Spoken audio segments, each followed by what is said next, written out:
If you haven't already done so, we will get logged into UR Courses here. And then the first thing that we want to take care of is going up to our email. So you can click this icon in the top right. And you want to make sure that email notifications for the CS115 lab are turned on. We will regularly send out important information through the UR Courses email, and having an extra email notification on your UR webmail can't hurt, right?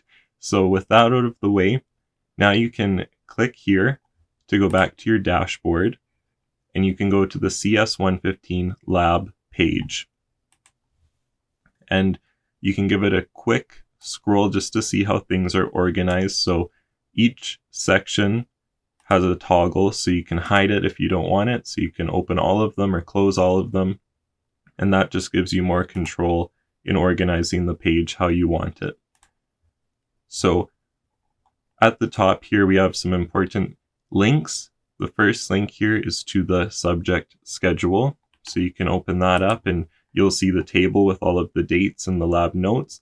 Please be aware that every semester, this information is subject to change. So the dates might be wrong in this video if you're in the summer term, but don't worry, just clicking that link will give you the up-to-date version. Going back here, there's a link to the syllabus for the lab, so you can read those details, and we have a summary. So this section might change week to week just to emphasize some of the details that were emailed out earlier. And we also have a news form here. So if you are a student who registers to the course late, you can check the news form for the information that was previously emailed out. So now we'll continue with this tour of UR Courses here. So the next section is about how the lab is delivered and the requirements. Next here we have an introductory playlist to introduce you to the lab. So I recommend watching this first and watching all of the videos in the playlist in detail. If you click up here, it'll open in YouTube and you'll see that there's a playlist. So again, you want to watch all of those videos just to know what's coming ahead in the lab. Next, we have a section here about the Zoom room. So there is a link to the room schedule. So that's right, there will be other sections joining Zoom after your lab ends. So it's literally like a real classroom. So please be mindful of the time during your lab session, because at the end of the lab, there will be other students joining for their lab. And there's a video here discussing some tips on how to use Zoom specifically for this lab. An important thing to note is that attendance is taken every lab and it does make up a portion of your mark. So please set your name on Zoom to the same name that you have displayed on UR Courses. And again, we have the Zoom room link provided here just to make it easier to find for you. Now down here we have a contact us section with a video describing how to contact your lab instructor. So I want to emphasize that you should only contact the person who is in charge of your lab section. Other instructors will not respond. So if you can't remember your lab section number, but you know the day and time, you can refer to the schedule page, or you can check UR self-service. So listed below are the email addresses for the lab instructors and the sections that they teach.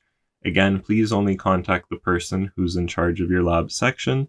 And when you email anybody, please greet them and then introduce yourself, including your student number, the course name, and your lab section before asking your question.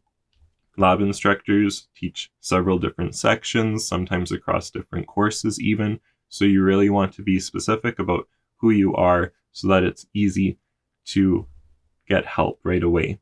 There's a section about extra help, so the lab instructors have some office hours available, so the details are provided in this section here. Now, the most important section for you is the section titled Labs Will Be Submitted Here. We have the links for submitting your work. So when you click on a lab exercise submission link, there will also be a summary of all of the information that you need to know. So there will be a link to the online videos, the lab notes, an exercise description, and some sample code to help you with your lab exercise. Now, please be careful if you are in a spring-summer semester, you might be submitting 2 labs a week.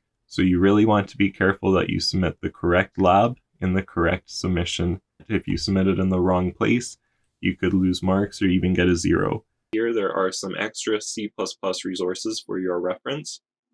So you can feel free to review the CS110 material if you like. And there are 2 helpful websites here, C Programming and C++.com. The following material below is extra information to help you in the CS115 course. So this is outside of the scope of this lab. We will not be using Hercules in this lab. However, depending on your course instructor, you may need to use Hercules. So these resources are provided here, including how to reset your password. In addition, we will not be using Visual Studio or Xcode in the lab, but you might be working with these integrated development environments in the CS115 course. So these resources are provided here to help you. That's everything you need to know about UR Courses.